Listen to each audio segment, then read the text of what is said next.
आङो खावलायबावगोन फरायसालिनि हेडमास्टार बा प्रिन्सिपाल बिथांमोनखौ आं खावलायगोन सम लानानै खाबु लानानै गाव गावनि फरायसाफोरखौ जाहाथे दिल्लीनि स्कुल अफ एक्सेलेन्सफ्राव एजुकेशनेल ट्रिप बे महराव बिथांमोनखौ लाबोनांगौ फरायसाफोरखौ लाबोनांगौ दिन्थिनांगौ जोबोरै थुलुंगाथाव माने आउट अफ इमाजिनेसन आं होनबाय ना दा सानख'नो हाया दा बेनिखायनो जुदि फरायसालिनि गाहायफ्रा बेखौ एसे खस्थ' खालामनानै फरायसाफोरखौ एडुकेशनेल ट्रिपआव दिल्लीनि मोजां मोजां स्कुलाव जुदि बेरायहैयोब्ला जोबोरै थुलुंगाखागोन आरो आंहा मोनसे फोथायनाय दङ जे फरायसाफोरखौ बेफोरबायदि स्कुलाव लाबोनो हायोब्ला जोंनि गेजेराव माने जायनाखि जेंना drug addiction early marriage school drop out irregularities of the students before जेंनाया एकदम डेफिनेटलि खमायलांगोन आरो 0%आव थाहैगोन टिआरनि मानगोनां गाहाय मुस्रि प्रमद बर' बिथाङा जाय सिमांखौ लानानै खामानि मावदों सोलोंथाइ बिथिङाव आरो बिथांनि जि सिमां बेखौ मेटारियेलाइज खालामनो थाखाय दिनै दिल्लीयाव मोनसे हानजा फाथायहरदों बे हानजायाव गासै 25 जन सोद्रोमाफोर दङ प्रिन्सिपाल दङ प्रफेसार दं टिचार्स दङ गुबुन गुबुन फरायसालिफोरनिफ्राय दङ गुबुन गुबुन कलेजफोरनिफ्राय दङ दा दिनै जोङो बे दिल्लीनि बड'लेण्ड भवनावनो दङ दिनैसिम माखासे फरायसालिफोरखौ जों बेरायबाय प्रिन्सिपाल टिचार्स एडमिनिस्ट्रेटर बिसोरजों जोङो मोगा मोगिबो जों लाबाय गोबां गियानखौ जों मोनबाय जोङो नुबाय दा बे टीमनि सासे टीम लिडार हिसाबै नोंथाङा मा माने इउनिकनेस अबजार्भ खालामखो आरो बेनिफ्राय जोङो बिटिसि गभर्नमेन्टखौ मा रोखोमै जोङो मदद खालामनो हागोन सोलोंथाइनि जि आबहावा बेखौ क्वालिटि खालामनाय बिटिआरनि मानगोनां चिफ बिथांनि बे मोनसे सिमां आरो बिथांनि सिमांखौ मेटेरियेलाइज खालामनायाव जोंहा मोनसे रेसपन्सिबिलिटि दं जोंबो मोनसे पार्ट जाबाय दिल्लीयाव जोङो जि हान्जाया फोरोंगिरि आरो माने गोरायुंफोरजों जयै मोनसे हान्जा हिसाबै जों फैनायाव गोबां जों सोलोंथाइनि अबस्था बा बेबस्थाखौहाय दिल्ली गभर्नमेन्ट स्कुल्सफ्राव नायनानै गोबां मोन्दांथि मोनदों दा बिनिनो माखासे मोन्दांथियाव जोङो जोंनिजों रिजायनानै नायोबा माखासे बिथांमोननि सोलिनाय सोलोंथाइ बेबस्थाखौ जोथोन लाना लांनाय बेयाव माखासे गोबां फाराग दं दा बे फारागाव गिबियावनो बिथांमोना फोरोंगिरिनि गेजेरनिफ्राय लोगोसे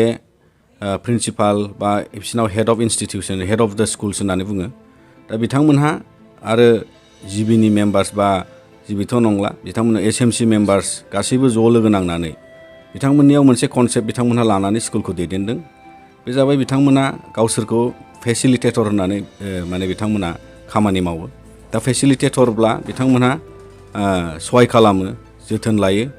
आरो बिथांमोननि जेसेबां फरायसाफोरनि जि दावगानांगौनि थाखाय जौगानांगौनि थाखाय बेसेबां उसुबिदाफोर थायो आरो बेसेबां दिल्ली बादियाव दिनै जोंनि जायगानि फारसे थानानै जोंनियाव जि बेबस्था दं बिथांमोननियाव रासिन जोंनिख्रुइ गुबुन गुबुन हारिफोर थायो जोंनिख्रुइ बांसिन बिथांमोननियाव गुबुन गुबुन जायगानिफ्राय फरायफैनाय गुबुन गुबुन स्टेटनिफ्राय फैनाय फरायसाफोर थायो आरो बिनिनो रांखान्थि बेबस्थायाव नायोबा बिथांमोननियावबो दिल्ली हिसाबै थानायाव सरखारि फरायसालियाव फरायनाय गथ'फ्रा बयबो मोजां श्रेणिनि गथ'फोर फ्राय गैया दा बिनिखायनो बेयाव बांसिनै बिथांमोना ओरैबायदि नांथाबदों जे फरायसाफोरनि जेंनाखौ सोलोंथाइजों लोगोसे बेसेबां फरायसाफ्रा फरायसालियाव फैनायाव माबा उसुबिदा थायोबा आरो बिनिखायनो बिथांमोना गावसोरखौ फेसिलिटेटर होननानै खामानि मावदों आरो नैथियाव जों नुनो मोन्दों बिथांमोनहा गासैबो मोनसे इन्सटिटिउसनाव मोनसे गभर्नमेन्ट स्कुलाव थानानै बिथांमोना गावजों गाव जेबो फारागथि दोना गावजों गाव जेबो गोजौ गाहाय साननाय लाया समानै गाव गावनि बिबानखौ गाव गावनि रेसपन्सिबिलिटिसखौ बिथांमोनहा बावहाय माने कन्ट्रिबिउट खालामो फेसिलिटेट खालामलाङो दा बेखायनो बिथांमोनहा गावसिनि जे मोनसे गोसो जे सोलोंथाइखौ मोजां खालामनांगौ सोलोंथाइ बेबस्थायाव मोजां जाब्लानो समाजा मोजां जागोन बेबायदि नोजोरजों माखासे बिथांमोना कारिकुलामबो बानायनानै लादों। दा बे NCERTनि कारिकुलामानो सोलियो फ्राय दाबो स्कुलाव, नाथाय बिथांमोनहाबो दिल्लीया स्पेशेल माखासे कारिकुलाम बानायनानै लादों आरो बिनिनो आरोबाव माखासे निउ एजुकेसन पलिसिजों खाब जानो हानाय बा आथिखालनि 21st सेन्चुरिनि गोनांथिजों सोलोंथाइ लानायनि जे बेबस्था सरकारि बेबस्थायाव होलांनो थाखाय बिथांमोनहा स्कुल अफ स्पेशेल एक्सेलेन्स बेबादि माखासे डिजाइन खालामनानै लाबाय। दा बेफोरो मोनसे इयुन माने जेनेरेशन्सखौ एनकारेज खालामनायनि मोनसे बेबस्थाखौ जों नुनो मोनदों आरो बेयाव गोबां स्टुडेन्टफोरनि सायाव माइन्डसेट डेभेलप खालामनायाव जेरै एन्टारप्रेनरशिप माइन्डसेट कारिकुलाम होननाय दं, जाययाव फरायसाफ्रा स्कुलाव लेखाल' फरायनो थाङा, लेखा फरायनायजों लोगोसे गोबां एक्टिभिटिसखौ सोलोंनो मोनो आरो एक्टिभिटि बेस्ड लार्निंजों बिथांमोननियाव जि एन्टारप्रेनरशिप स्किल, दा दिल्ली गभर्नमेन्टआ आथिखालाव बिथांमोननो फरायसानो 11 आरो 12 फरायसाफोरनो माखासे माने सिड मानि होननानै बुङो, जायखौ माने बिथांमोना गाव गावनि गियानखौ एक्सारसाइज खालामनायाव बाहायनो हायो। टिम जानानै नों मा बानायनो हायो,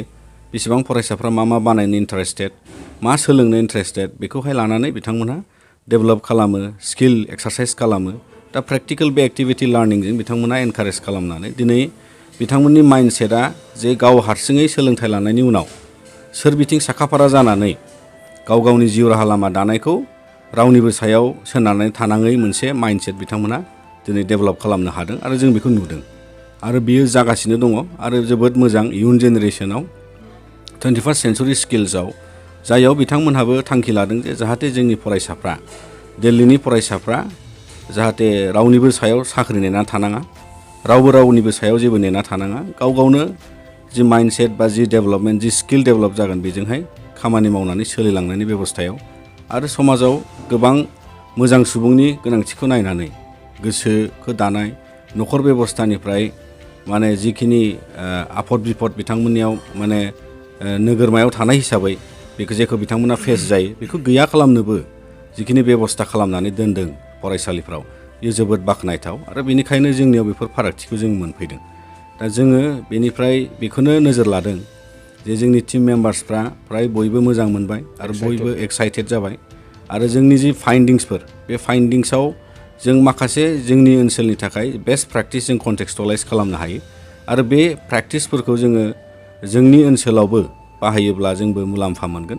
मानो होनबा बिथांमोना फरायसाफोरनि जेंनाखौ गुदि खालामनानै सोलोंथाइ बेबस्थाखौ थिग खालामनो लादों। स्कुलनि न' बिल्डिं साखोन सिखोन दोननाय, माने क्लासरुमनि बेबस्था, जिरायग्रा बेन्च डेस्कनि बेबस्था गासैखौबो लानानै बिथांमोना फार्स्ट क्लास माखासे कुवालिटिखौ दिनै फरायसाफोरनो होदों। दा बेयाव जिखिनि इनभेस्टमेन्ट पलिसि, बे इनभेस्टमेन्ट पलिसिया बेस्ट अफ द बेस्ट पलिसि आरो फर द लं इन्डिउरिं माने समनि थाखाय खालामनाय जादों। दा बेखायनो बेयाव गोबां रोखोमनि माइन्डसेट माने बावहाय इनभल्भ जादों। बेखायनो फरायसाफोरखौ थुलुंगा होनायाव न'आव बोरै एट्राकसन दोननांगौ, बिथांमोननिया मेट्र' सिटिसाव स्कुल बानायनायाव रिडिं रुम फेसिलिटिजों गोदान मोनसे थासारि मोन्दों। बेजों लोगोसे स्ट्रेस बास्टार माने गथ'फोरनि जे गोसो बायग्लिनायखौ माने फोसाबनो थाखाय माखासे माने बावहाय सोलोंथाइ बेबस्था होदों आरो गोबां रोखोमनि माने गेलेनाय, बायदि रोखोमनि मोसानाय, माने बिथांमोननियाव गासैबो फरायसालियाव माने बेफोरखौ मोजाङै जोथोन लानानै बयबो फोरोंगिरिफ्रा बाव बाहागो लायो आरो फेसिलिटेट खालामो। गावसोरखौ बिथांमोना फोरोंगिरि महराव होनजानो माने खम बिबाङाव बुङो, फेसिलिटेटर होननानै बांसिन बुंजानो लुबैयो। आंनि नोजोराव माखासे इउनिकनेस बेखौ आं नुनो मोन्दों। गभर्नमेन्ट स्कुलाव ओरैबायदि डेडिकेटेड टिचार्सफ्रा 2:30 सिगां बिसोरो स्कुलनिफ्राय ओंखारलाङा। 2:30 बिसोरो स्कुलावनो उइथ डेडिकेसन खामानि मावबाय थागोन, बेखौ जोङो अबजार्भ खालामदों आरो लोगोसे हेड अफ द स्कुला गावनि डिउटिखौ मावबाय थादों, फोरोंगिरिया गावनि डिउटिखौ मावबाय थादों, बेखौ आं नुनो मोन्दों। बेनिफ्राय एनसिसिनि जिनाखि मोनसे डिसिप्लिन, बेखौ जोङो मोनफ्रोमबो स्कुलाव जों नुनो मोन्दों। इभेन जोंनि टिमखौनो बिथांमोनहा एनसिसिनि दारै मोजां रोखोमनि वेलकाम खालामदों। माने बियो हार्ट टाचिं आरोखि, ओरैबायदि डिसिप्लिन बेखौ जों नुनो मोन्दों। बेनिफ्राय स्टुडेन्टसफोरनि जि एक्टिभिटि, स्टुडेन्टफ्रा दलरै थाया, मोनफ्रोमबो खथायाव मोनफ्रोमबो थाखोआव जों नुदों गाव गावबागाव सिलेबास मथे एक्टिभिटिस खालामदों, खायफा मोसादों, खायफा गेलेदों, खायफा आर्ट खालामदों, बेखौ जों नुनो मोन्दों। बेनिफ्राय मस्ट इम्परटेन्टलि आङो मोनसे नोजोर होदों जे SMC school management committee, school management कमिटिनि मेम्बार्सफ्रा ओरैबायदि डेडिकेटेड, बिसोरनोथ' इनसेन्टिभनि मुङाव गरसेबो थाखाबो होनाय जाया, थाव खरसबो होनाय जाया। फ्रेंकलि बे खोथाखौ स्कुलनि हेडफ्रा बुंदों। आरो ओरैबायदि डेडिकेटेड बिसोरो गाव गावनि न'नि लांगोनायाव, न'नि गेटआव माने नाम प्लेट लिरनानै लाबावो मोनसे जे मेम्बार SMC उमुक स्कुल उमुक स्कुल उमुक स्कुल, ओरैबायदि डेडिकेटेड। थ' बेयो मोनसे इउनिकनेस। दा बेनिखायनो बेफोरबायदि सिस्टेमखौ जोङो जोंनि जायगायाव जुदि इमप्लिमेन्ट खालामनो हायोब्ला आरो खालामथारनांगोन, खालामनो हायोब्ला नङा खालामथारनांगोन, अब्ला जोंनि BTRनि इडुकेसन सिस्टेमाव डेफिनेटलि मोनसे चेन्ज बे फैथारगोन। आरो दानि गोदान सरकारनि जि मोनसे सिमां बियो जाफुंगोन होननानै जों मिजिंथिदों। दा इनिशियेल स्टेजाव गंफा गंनैनि खामानिखौ जोङो आराम्भ खालामनो हायो, नङा होनबा? औ, लासै लासैनो बेखौ जोङो आरो आवगायलांनो हागोन। जे मोजां रोखोमनि एनभायरनमेन्ट, गासिबो टिम मेम्बारफ्रा माने एक्साइटेड, ओरैबायदि एक्साइटेड, माने स्कुलनिफ्राय ओंखारबोनाय लोगो लोगो जों सावरायो, बड'लेण्ड भवनाव जों सावरायफैयो जे जोंनि BTRआबो बेफोरबायदि मोनसे सिस्टेमखौ लाबोनांगौ, कुवालिटि सिस्टेमखौ लाबोनांगौ। जोङो टिचार्सफोरजोंबो जोङो इन्टारेक्सन जादों जे बेफोरबायदि स्कुलाव टिचार्सनि इरेगुलारिटि, स्टुडेन्ट्सनि इरेगुलारिटि, हेड अफ द स्कुलनि इरेगुलारिटि, नो कुइसन, बिदि गैयानो, 1% गैया। आरो बिनिफ्राय आङो मोनसे नोजोर होबावदों जे सोरबा फरायसाया ड्राग एडिक्टेड जागोन, सोरबा फरायसाया सुइसाइड खालामगोन, सोरबा फरायसाया फ्रास्ट्रेटेड जागोन, बेफोर नो कुइसन, बेफोर जानोनो हाया। खारन जोङो क्लासरुमाव जों फरायसाफोरजोंबो जोङो इन्टारेक्सन जादों आरो जोङो सोंदों जे माब्लाबा समाव ओरैबायदि फ्रास्ट्रेसन जायो नामा होननानै। थ' फरायसाफ्रा अपेनलि बुंदों नो कुइसन। आरो बोरै जानो हानो, खारन टिचार्सफोरनि जि डेडिकेसन, बे डेडिकेसनानो फरायसाफोरखौबो थुलुंगा होदों। थ' बे जोंनि थाखाय जोबोरै मोजां आरो बेखौनो जोंनो नांगौ। दा आरो बे SMC मेम्बार्सफ्रा माखासे दायथ' लाबावो। माने जेसेबां बिमा बिफाफ्रा मेम्बार नंब्ला, गावसोर मेम्बार, बिसोरनि दायथ'आ बिमा बिफाफोरजों सोमोन्दोआव थानानै सासे मेम्बारा फरायसा बुरजा थानायब्ला फरायसालियाव माने 50सो, जेरैहाय जों थांनायाव 3,000नि बारा फरायसानि बिमा बिफाफोर दङमोन। दा बिनिनो बिमा बिफानिफ्राय जाय SMCआव फैगोन 12 जनसोल' फैबाय। दा 12सो मेम्बारा गाव गावबागाव एरियायाव थानाय बिमा बिफाखौ दायथ' लायो। आरो बिथांमोना जि समस्याफोर, जि जेंनाफोर जायो, बेखौ दान मोनसेयावनो मोननै माने SMC मिटिं जायो। आरो बेयाव जिबादि बिथांमोना मेनेजमेन्टआ दायथ' लायो, बेजों दिनै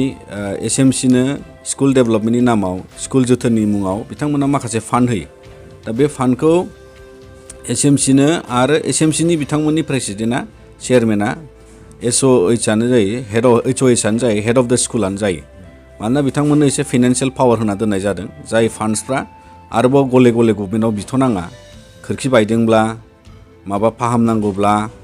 माबा नांदेरगौब्ला क्लासरुमाव, बेफोर गासैखौबो, आरो माबा स्पर्ट्सनि इभेन्ट खालामनोब्ला, आरो बिदिनो NCCनि जि मोनसे बेबस्थायाव बिथांमोना जेरावबो बहाबा कम्पिटिसनाव रिप्रेजेन्ट जायो। दा बेफोरनि थाखाय SMCआ हेड अफ द इन्स्टिटिउसननो माने जगायनानै बा बिथांमोना मिटिङाव डिसिसन लानानै दान मोनसेयाव खननैयाव मोजाङै स्मुथलि मोनसे ट्रान्सपारेन्ट मेनारजों बिथांमोना मावनायखौ जों नुदों। आरो बेखायनो फरायसाफोरनि मोनसेबो जेंनाखौ बिथांमोना दाङालासिनो दोनाखै। दा जोंनियाव कभिड सिटुवेसनाव जोङो गोबां सावरायनो मोनबोदों। जोंनि ओनसोलावबो अनलाइन क्लासफ्रा गोबां प्रब्लेम जादों, नंगौ। जोंनियावबो बिथांमोननि बेबस्था बादि, बिथांमोननियाव नेटवर्क मोननो जानो हागौ, नाथाय मबाइल गैयै फरायसाया बांसिन फरायो। दा जोंनियावबो नेटवर्कबो गैया, मबाइलबो गैया। दा बेखायनो बेनि गेजेराव थानानै बिथांमोनहा जि फरायसाफोरजों कानेक्सन, बिमा बिफाजों जि कानेक्सन, आरो जिबादि सोमोन्दो, जायाव बिथांमोना थाङै खबर लानाय, आरो बे मोनसे थुलुंगाथाव मोनसे थासारि, फरायसाफ्रा जेराव माने गोसो बाया। दा बेबायदि मोनसे सिटुवेसन बानायदों। आरो ओंखायनो दा सारा बुंनाय बायदि जि डेडिकेसननि बाथ्रा, जि गावखौ नांथाबनायनि बाथ्रा, आरो बे गावखौ बावसोमनाय, बे प्रफेसना ओरैबायदि मोनसे गोथार प्रफेसन, जायाव जोङो सुबुं माहारिखौनो दायो। आरो बेखायनो जोङो ओरैबायदि मोनसे थासारि दानो हानांगोन जाहाथे जोंनि सोलिफु जि मोनसे फरायसाफ्रा मुलुगाव बा बुहुमाव मोनसे देरसिन बाहागो बा देरसिन माने खामानिखौ बा देरसिन जि मोनसे पार्ट जिउआव बे जाबाय सोलोंथाइ लानाय आरो बे सोलोंथाइखौ जोङो आथिखालाव माने गथ'साफोरनिफ्राय दिनैनि आयेनाव आरो फैबाय थानाय समाव 18 बोसोर बैसोसिमाव जोङो फ्रि एन्ड माने मोनसिगोन आरो फ्रियैनो मोनजोबो दा नंखायनो बेखौ जोङो रावबो नागारनाङा सोलोंथाइखौ बयबो एनकारेज खालामनांगौ जोथोन लाग्राफ्रा मोजां जोथोन लानांगौ फेसिलिटेट खालामनांगौ आरो बेबादिनो मोनसे सोलोंथाइ बेबस्थाखौ समाजा सोमोन्दो लानानै स्कुलजों बाहागो जाफानानै जोङो बेखौ जोथोन लांनो हायो आरो बेबादिनो जों गोबां जोंनि ओनसोलाव थासारिखौ जों इमप्रुभ खालामनो हागोन गभर्नमेन्टनि माखासे पलिसियाबो बेवहाय गोनांथार जागोन आरो बेखायनो बेखौ जोथोन लानो जोङो निस्सय बिटिआरआवबो जों बेखौ खालामहैनो हागोन बेखौ जोङो मिजिंथिदों आङो ओरैबायदि मोनसे अबजार्भ खालामबावदों आरो बिथांमोनहा बेखौ बुंदों सोरबा फरायसाया फरायनायाव एसे लोरबांब्ला माबा मोनसे जाहोननि थाखाय जेनेबा स्कुलाव रेसपन्स होनो हायाखै खामानि मावनो हायाखै बेफोरखौ लानानै फोरोंगिरिफ्रा बै फरायसानि बिमा बिफाखौ फन खालामनानै मोजां रोखोमनि रायलायो गाइडेन्स होयो माने इन्डिभिजुवेल केयार आरो इन्डिभिजुवेल एटेनसन बे बुस्थुखौ आं नुदों आरो मिथिनो मोनबावदों ओइ कभिड सिटुवेसननि समाव न' थांनानै फोरोंगिरिफ्रा फरायसाफोरखौ थुलुंगा होदों बे बाथ्राखौ आं मिथिनो मोनबावदों 2016 मायथाइनि सिगाङाव सरकारि स्कुलफोरनि जि माने थासारि आबहावा इनफ्रास्ट्राक्चार बेफोरो बारा मोजां नङामोन होननानै बिथांमोनहा कनफेस जादों नाथाय 2016नि उनाव ओरैबायदि चेन्ज फैदों बे जोङो माने आउट अफ इमाजिनेसन बिराद मोजां दा आरो बिथांमोननि जि सिस्टेम बेयाव आं नुनो मोनदों डेम'क्रेसिनि जि आइडियल'जि बेफोरखौ आं नुनो मोनदों बेखौ जों नुनो मोनदों बिनिफ्राय महात्मा गान्धीनि जि बेसिक इडुकेसन बेखौ जों नुनो मोनदों बिथांमोननि सिस्टेमाव आरो निउ इडुकेसन पलिसिनि जायनाखि खान्थि जायनाखि सिस्टेम बेथ' बेयाव दंखायोआनोसै दा ओरैबायदि फार्स्ट क्लास ओरैबायदि एक्सेलेन्स दा बेफोरबायदि सिस्टेमखौनो जोङो बे जोंनि बिटिआर ओनसोलाव लांनांगौ आरो बेनि थाखाय दिनै आङो टिमनि जानानै आं खावलायदों जोंहा मानगोनां बिटिआरनि चिफ मुस्रि प्रमद बर' सार नोंथांजों जोङो दङ नोंथांनि सिमांखौ मेटेरियेलाइज खालामनायाव जोङो 1% हायो ना 2% हायो ना जेसेबां पार्सेन्ट हायो जों मदद खालामगोन मानो होननानै बुङोबा जे सोलोंथाइया मोजां जायोब्ला सोलोंथाइ खान्थिया मोजां जायोब्ला समाजाव खौसेथि फैगोन आरो जौगानाय फैगोन आरो बेवहाय सोलोंथाइयानो जोङो जि मोनसे हादोर दानाय आरो बे हादोर दानायाव सोलोंथाइयानो गासिबो गुदि आरो मानसि माहारिखौ मोजां सुबुं खालामनो थाखायबो जों दानायाव बेनो गुदि आरो बेखायनो बेयाव जायफोरा माने मोजां मोनसे थासारि मोनगोन फरायसालियाव समाजाव एलाबा गासैबो सोलायनाया जोंनि बे बाहागोनिफ्राय जाजोबगोन आरो बेखायनो जों मिजिंथिनो हायो दिनै दिल्लीयाव गोबां जोंनिख्रुइ बांसिन जेंनाफ्राव बिथांमोनहा थानाय जायो दा बेखौ लानानै बिथांमोनहा गोबां जुजिदों आरो बेखायनो बे मोनसे खामानि मावनायाव बिथांमोनहा मोनसे मोजां थासारिखौ दाना लादों आरो बेखौ लानानै दावगालांनायनि थाखाय बिथांमोनहा दिनै मोजाङैनो आवगायगासिनो दं आङो खावलायबावगोन फरायसालिनि हेडमास्टार बा प्रिन्सिपाल बिथांमोनखौ आं खावलायगोन सम लानानै खाबु लानानै गाव गावनि फरायसाफोरखौ जाहाथे दिल्लीनि स्कुल अफ एक्सेलेन्सफ्राव एजुकेसनेल ट्रिप बे महराव बिथांमोनखौ लाबोनांगौ फरायसाफोरखौ लाबोनांगौ दिन्थिनांगौ जोबोरै थुलुंगाथाव माने आउट अफ इमाजिनेसन आं होनबाय ना दा सानख'नो हाया दा बेनिखायनो जुदि फरायसालिनि गाहायफ्रा बेखौ एसे खस्थ' खालामनानै फरायसाफोरखौ एडुकेसनेल ट्रिपआव दिल्लीनि मोजां मोजां स्कुलाव जुदि बेरायहैयोब्ला जोबोरै थुलुंगाखागोन आरो आंहा मोनसे फोथायनाय दङ जे फरायसाफोरखौ बेफोरबायदि स्कुलाव लाबोनो हायोब्ला जोंनि गेजेराव माने जायनाखि जेंना drug addiction early marriage school drop out irregularities of the students before जेंनाया एकदम डेफिनेटलि खमायलांगोन आरो 0%आव थाहैगोन 100% खमायगोन बेखौ आंहा फोथायनाय मोनसे दङ आरो मोनसे एक्सपिरियेन्सआव बिथांमोना प्रेक्टिस खालामबाय जेरै दा ड्राग्सनि खोथा रायखांबाय जों दा बेयाव मैया खोनानो मोन्दों फोरोंगिरिफ्रा लासै लासै मिथिदोंमोन जे स्कुलाव बाहायनाय माखासे बेसादखौबो ड्राग्स महरै बाहायनाय जादों दा बेखायनो फोरोंगिरिफ्राबो बेखौ एभयड खालामबाय बाहायोला जेरै इरेजार बे खालि गुफुरा लिरसिनग्राया बेखौ बिथांमोना मिथिबाय जे बेयाव ड्राग्सनि माबा दङ होननानै ओंखायनो वाइटनाराव दा वाइटनारखौ कमप्लिटलि स्कुलाव बाहायहोला दा बे मोनसे कालचार प्रेक्टिस जाबाय आरो जि नियम निथि दं बे गासिबो एखे जेरावबो नाथाय जेखौ एभयड खालामनो हायो जेखौ नागारनो हायो फरायसालियाव मिथिनानै एलाबा बिथांमोनहाबो बेखौ माने गोजानाव दोनबाय दा बेनिखायनो बेफोर बेबस्थायाव दिनै सिभिक बा जोंनियाव हिउमेनिस्टिक मोनसे एप्रच सुबुं माहारिनि मोजांनि गोनांथिखौ नायनानै बिथांमोननियाव गोबां हाबाफारि लानाय जादों दा दिल्लीयाव फरायनो जायगा गैया गोबां न'फ्रा लामा सेराव थालाबायनाय गोबांफ्रा माने सोरनावबा हाजिरा मावनानै थाफैयो खामानि लेबार मावनानै थाफैयो दा बिथांमोननि फिसाफ्रा फरायनो जायगा थाया माने टेबोल गंसे गैखाया रुमानो उन्दुनो खुनुरुखुम थायो दा बेखायनो बिथांमोना गभर्नमेन्ट स्कुलाव फुंबिलिनि माने 7 बाजिनिफ्राय माने रिडिं रुमखौ अपेन खालायनानै होयो आरो बेलासिनि 8 बाजिसिमाव बिथांमोननि माने फरायसालिनि जे रिडिं रुम लेखा दोननाय फेसिलिटिजों लाइब्रेरि फेसिलिटि थाफायो आरो फरायसाफ्रा जायहा न'आव फरायनो जायगा गैया बेयाव फरायनो मोनफैयो दा बिथांमोना मिन्थिहोदों जे उनाव बेखौ समखौ बारायना होनाय जासिगोन मोनायावबो जायफ्रा फरायनो जायगा गैया आरोबाव फैनानै फरायफैनो हागोन दा बे मोनसे मोजां मोनसे बेबस्था जे मोनाबिलिनि 8 बाजिसिम थायो दा बेफोर जोंनि थाखाय गोदान मोन्दांथि दा बरंस जोंनियाव बेनिफ्राय आरोबाव माने बिथांमोना जे जोंनिफ्राय गाज्रिसिनाव थायो बेखौ जोङो मिन्थिदों फरायसाफोरनि थासारिखौ दा ओंखायनो सोलोंथायाव रावबो जेबो कमप्रमाइस खालामनायखौ जों नुनो मोनाखै गाव गाबागाव खामानि मावो आरो फारसेथिंजाय बिथांमोननियाव माने जि मोनसे स्कुलनि स्ट्राक्चार आरो फरायसाफोरनि गोनांथिखौ नायनानै गोबांखौ बिथांमोना गावसोरनो डेभेलप खालामदों आरो फरायसाफ्रा मा सोलोंनो गोसो जायो बेखौ बिथांमोना रिसार्च हिसाबै लादों दा दिनै जोंनियाव फोरोंगिरिनिफ्राय लानानै गासैबो लेभेलनि दिनै फरायसालिजों माने फरायसालिमाफोरजों नांथाबनाय जिखिनि दैदेनगिरिफोर थायो बयबो जोंनियाव माने कन्टिनिउवास मोनसे सोलोंथाइनि बेबस्थाखौ जोङो सोलोंनायाव रिसार्च हिसाबै लांनांगोन एकाडेमिक एक्सारसाइसआव रिसार्च हिसाबै लांनांगोन गोदान गोदान टपिक गोदान गोदान गियान जोंनि बारि दथायावनो थायो न'आवनो थायो दा बेफोरखौ दिनै बिथांमोना स्कुलाव एप्लाइ खालामनायनि स्कपखौ होदों आरो बेखायनो जोंनावबो निस्सय बेबादि मोनसे माइन्डसेट बेबादि मोनसे गथ'फोरनियाव जि गियानखौ लानायाव जों उदांस्रिखौ होनांगोन जोंनि लेखानि गियानजों उदांस्रिखौ खोबना दोनबा जानाय नङा नाथाय लेखानिफ्रायबो ओंखारनानै माने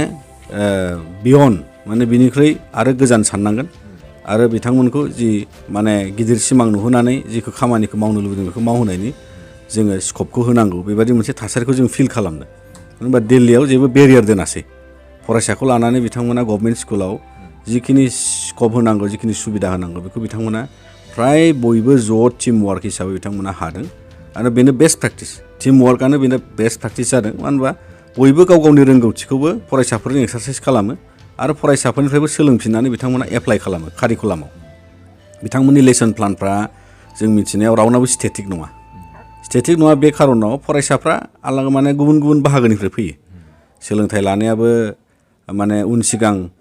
माने मोजाङै हानाय हायैनिबो खोथा थाबाय दा बेखौ लानानै बिथांमोना माने हाहोजोबनो रोंहोजोबनो बेबस्था खालामनाय जायो मोनसे फरायसालियावथ' खिन्थाबाय जे प्रथम एडमिसन लाफैखांनायनि उनाव फरायसाफोरखौ माने मोनसे माबा सोंनाय फिन्नाय खालामनानै लानाय जायो सोर मायाव माने एसे खम हायो बा उसुबिदा मोनो साबजेक्टआव खस्थ' मोनो बेखौ बिथांमोना थिरांथा लानानै उनावहाय बिथांमोना मा खालामगोन 3 मास माने बिथांमोना बिसोरखौ हाहोजोबनो थाखाय सोरबा अंकआव एसे माबा हाजोबा सोरबा इंलिसाव दुरबल सोरबा हिन्दीयाव दुरबल सोरबा माने ससियेल साइन्सआव हाया जानो हायो सोरबा साइन्सआव हाया जानो हायो दा बेफोरबायदि साबजेक्ट बेसिसाव बिथांमोना बेसिकखौ फोरोंफिनो ABCDनिफ्राय जागायनानै जे बेबादि मोनसे थासारियाव बिथांमोना माने कनसेप्टखौ 3 मास गुबै कारिकुलामखौ दाङालासिनो बेजोंहाय बिथांमोना कमप्लिट खालामग्रो बेसिक नलेज आरो बेसिक गियानखौ होग्रोनायनि उनाव माने गावआनो गाव जि डेभेलपमेन्ट मोनसे केपासिटि फरायसाफोरनि बेखौ बिथांमोना उदांस्रि होयो आरो बेखायनो दिनै बेयाव मोनसे साक्सेस माने स्ट्रेटेजियाव बिथांमोना हाबबाय थादों आरो बियो मोनसे मोजां प्रेक्टिस जोंनि मोन्दांथियाव दा फरायसाफ्रा जेबो नार्भास फैया फरायसाफोरनाव जेबो गिनाय फैला फरायसाफ्रा खुला खुलियैनो गावसिनि जेंनाफोरखौ फोरमायना लायो आरो बेबादि मोनसेखौ फेसिलिटेट खालामो फोरोंगिरि आरो गासैबो खुंगिरिफ्रा दा ओंखायनो बियो जोंनि थाखायबो मोजां मोनसे एग्जाम्पल दा बेखायनो जोंनि बिटिआरआव सोलिनाय जि बेबस्थायाव समाजनि गासिबो माहारियारि आफादानो लोगोसे जोंनि समाजनि बिमा बिफा आरो फरायसालिनि मेम्बार्स SMC आरो हेड्सफोर बयबो आरो गभर्नमेन्टनिफ्राय जायफोर माने अफिसार्सफ्रा जोंजों माने सम फैनानै बाहागो लाफैदों बिथांमोनाबो बिराद माने पार्टिसिपेटरि एटिटिउड आरो ओरैबायदि एनकारेजिं एटिटिउड बिथांमोना माने फोरोंगिरिफोरखौ इन्डिपेन्डेन्टलि नोजोरजों नायो आरो बिराद मान होयो जे फोरोंगिरिफोरखौ मान होनांगौ फरायसानि प्रिन्सिपालफोरखौ मान होनांगौ आरो बे केपासिटियाव बिथांमोना माने गावबागाव केपासिटियाव रेसपन्सिबिलिटि एन्ड रेसपेक्ट बेखौ बिथांमोना दोनलांदों आरो मान होनानै थुलुंगा होदों दा ओंखायनो बेफोर मोनसे सिस्टेमाव प्रेक्टिसावबो जोंनाव माने जोङो बेखौ एप्लाइ खालामनो हायो दा बेखिनिखौ आंनिफ्राय आङो फोरमायबाय आरो जों आरो थांबावगोन दिनैबो मोनसे रिभिउ मिटिं जोंना जागोन दिल्ली डिपार्टमेन्ट अफ एडुकेसनजों एजुकेसनेल लिडार आरो टिचार्स एक्सेस प्रग्राम बेनि टीमनि आङो सासे टीम लिडार हिसाबै आरो लोगोसे खोरोमदाव औवारि बिथाङा टीम लिडार जोङो सानैजों जोंनि टीमनिफ्राय BTRनि मानगोनां चिफ एक्जिकिउटिभ मेम्बार मुस्रि प्रमद बर' सार एडुकेसननि डाइरेक्टर मुस्रि जगदीश प्रसाद ब्रह्म आरो OSD मुस्रि भिक्टर नार्जारि आरो लोगोसे BTCनि एजुकेसन डिपार्टमेन्टनि सेक्रेटारि साफ्रोमखौबो आंनि गोसो गोरबोनिफ्राय आङो साबायखर बावहरबाय दिनै दिल्ली बायदियाव मोनसे एक्सेलेन्ट एनभाइरनमेन्ट एक्सेलेन्ट स्कुल बेफोराव फैनानै बिथांमोननि जि सिस्टेम जि खान्थि बेफोरखौ नायगिदिंनानै जोंनि जायगायाव जाहाथे जों एसे मदद होनो हायो बेफोरबायदि खाबुखौ जों मोननो हादों आरो बे खाबुखौ जों मोननो हानायनि थाखाय नोंथांमोननिसिम जोङो साबायखर बावबाय गोजोन्थों